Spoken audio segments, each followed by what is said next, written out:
I've spent a lot of time testing out different builds in Once Human to see what actually works in real combat and what just sounds good on the paper. And after more than 2500 hours of grinding through the endgame, PvE boss fights and the PvP skirmishes, I've put together a tier list of the best builds in the game. Also, if you're interested in buying other PC or console games with 50 or 70% discount, then check out Instant Gaming. For example, I want to buy Elden Ring, so we just click on Add to Cart, then click Pay, then input our details and pay. After payment is complete, we will receive activation key, then copy and paste the key in, and it's that simple. So what are you waiting for? Click my link description and check out Instant Gaming for yourself. So first up in the C tier, we have the Fabled masamune build. The Fabled masamune sounds amazing in concept. It's a flashy, melee-centered setup that leans into bursty swordplay with a high risk and high reward potential. But the problem is consistency. The build relies heavily on closing the gap against ranged enemies. And in Once Human, mobility and survival tools are just too important. Without reliable sustain or a way to cover a distance safely, you'll often end up getting shredded before you can unleash the damage. The core parts of the build will revolve around stacking melee damage boosts and trying to push crit multipliers, but compared to the ranged options, it just doesn't scale well in most fights. Against weaker mobs, it's fun and stylish, but in the late game encounters like PvE or PvP it struggles, and that's why this build will sit alone in the bottom of the C tier. Next up we got the B tier, and here we have the Fast Gunner build. This one is built around speed and spamming very high fire rate weapons. The whole point is to keep enemies under constant pressure with non-stop shots. It feels fun to play and almost like you're role-playing a run and gun action hero, but it burns through the ammo ridiculously fast. And that's why, without strong modifiers, the actual damage output will not keep up with the tougher enemies. This build's strengths are mobility and the sheer volume of fire, but its weaknesses is sustainability and the damage scaling. Then next, we got the Lunar Oracle Fortress build. This one leans into the more defensive play, survivability and outlasting your enemy. The Lunar Oracle Fortress setup makes you tanky, and it's fantastic if you want to be immortal, but the downside is that you don't kill much very quickly. The build often feels like you're dragging fights out instead of controlling them. Core pieces will include the shield enhancing passives and defensive relics. This build is useful in team scenarios where your job is to stay alive and soak damage, but for solo play it feels underwhelming and slow. After that comes the Corrosion build. The Corrosion setup is built around the status effects and the chip damage over time. The fantasy is that you debuff enemies, watch their health drain away, and then kite them safely, and it works to a point.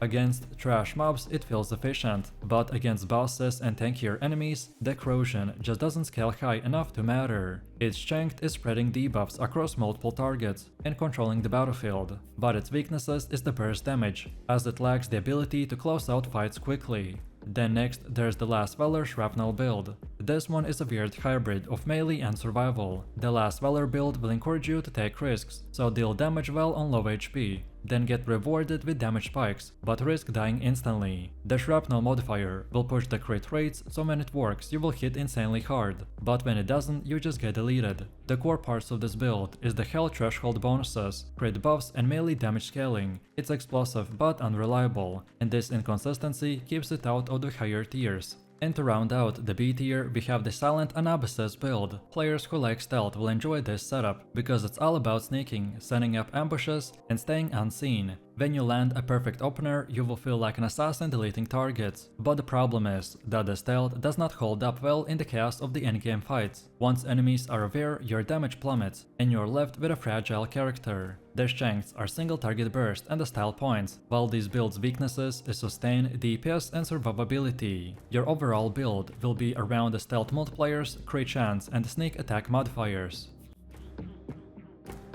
Next, moving into the A tier, and let's start with the Conflicting Memories build. This is a versatile setup that plays around memory-based buffs and shifting playstyles. It's not hyper-specialized, but that's also its strength. You can adapt to different fights and still stay effective. It works with a variety of weapons, and the gameplay flow is about managing buffs and timing ability windows. The strengths include flexibility, adaptability, and well-rounded combat. but then the weaknesses are that it doesn't scale in a single area. It's a jack of all trades but master of none, and the core build part involves around the memory, resistance gear, and the buff extending modifiers. Next up, we have the Pyroclasm starter build. The Pyroclasm setup is a fan favorite because it's simple, effective, and flashy. It focuses on raw fire damage, AoV burn effects, and blowing up groups of enemies in seconds. Early on, it carries you hard, and even later, it's still solid because the fire damage scales decently. The downside is that the fire is not the strongest late game element, and you can run into resistant problems against certain enemies. Still, the sheer wave clear potential and the fun factor will put this firmly into the A tier. The core build parts include the fire boosters, AoV amplifiers, and burn duration increases. Then we got the power surge build. This one is all about the high voltage and bursty electric gameplay. Your playstyle revolves around charging up and loading into enemies for massive crits. It's strong against groups thanks to the chaining effects, and it feels satisfying to see lightning jumps between the targets. But the weaknesses is the cooldown management and the energy reliance. When you're active, you're melting enemies,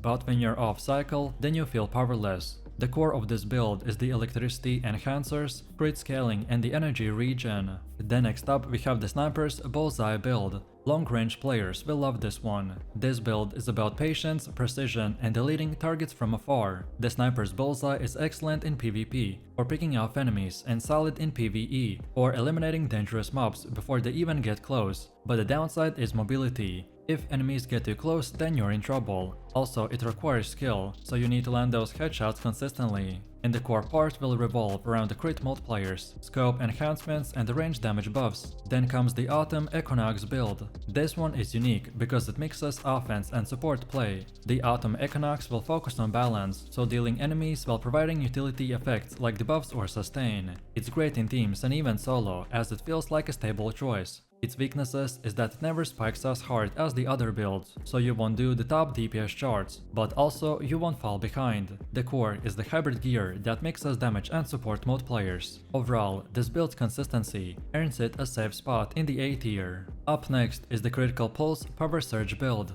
This is basically the crit lightning variant of the Power Surge, but stronger in terms of the peak bursts. The idea is to stack crit chance and the crit damage on top of the electrical effects by leading into some insane single target nukes. Its weaknesses is the glass cannon playstyle. If you get caught, you're gone, and its core revolves around crit scaling, pulse amplifiers, and the energy sustain. Overall, it's explosive and can outdamage most of the A tier builds, but it's risky, so it stays in the A instead of the S tier. Now let's take a look at the Shrapnel build. This one is all about explosives and close to mid-range aerial damage. Think of grenades, cluster shots, and the high AoV impact. It's amazing in tight fights with groups of enemies and very satisfying to play. But the downside is the self-damage risks and the inconsistent performance in open areas. The core parts revolve around explosive damage multipliers and the AoV radius boosters. After that, we have the bounce build. This one uses the ricochet mechanics, where shots bounce between enemies or the surfaces. It's flashy, and when it works, it clears entire rooms in seconds. But the problem is that it needs the environment to shine, so tight corridors or clustered mobs. In wide open spaces, it will lose efficiency fast, so the core part is the ricochet enhancers and multi-target modifiers. Overall, it's a fun and strong build in the right player hands, but too risky to be higher than the A tier. And finally, in this category, we have the Unstable Bomber build. This is a wild, chaotic, and explosive build.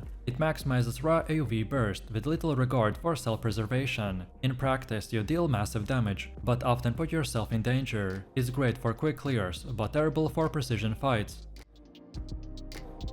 And now finally we've come to the S tier, and we are going to start with the PDW-90 build. This is a close-range powerhouse. The PDW-90 plus a shotgun setup will combine the raw burst with very fast handling, which makes it lethal in both PvP and PvE. Its gameplay is aggressive, so close the gap, unleash devastating volleys, and retreat. This build's strengths include unmatched burst at a short range and quick enemy deletion, but the weaknesses are obvious, which is the range, but with good positioning, it dominates. So the core parts is the shotgun corrosion amplifiers, reload speed and the crit boosters. Then we got the Doombringer Fortress build. This is the tank build done right. Unlike the Lunar Oracle, the Doombringer Fortress setup will balance survivability with the real killing power. You are incredibly hard to kill while still dishing out respectable damage, which makes it a nightmare for the enemies to deal with. The core parts revolve around defensive multipliers, sustain abilities and reliable damage buffs. It's excellent in both solo and the team play. That versatility will push him into the S tier. Next up is the Holographic Resonance build.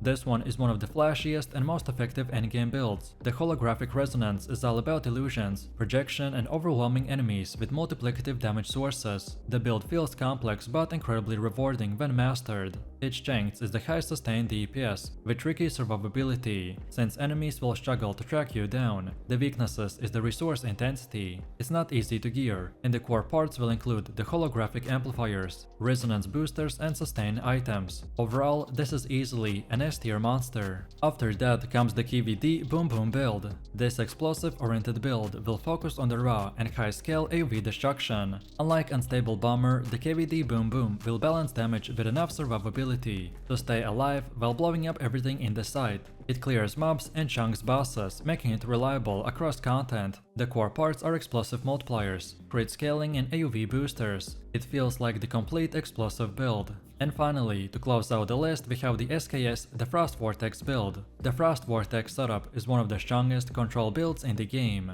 It focuses on freezing, slowing and locking down enemies, while also dishing out very strong elemental damage. In both solo and team play, the crowd control is invaluable, and the Frost Vortex does it better than anything else. The core parts is the frost damage boosters, control duration amplifiers and sustain gear. Overall, the mix of utility and the damage makes this one of the most reliable S tier builds.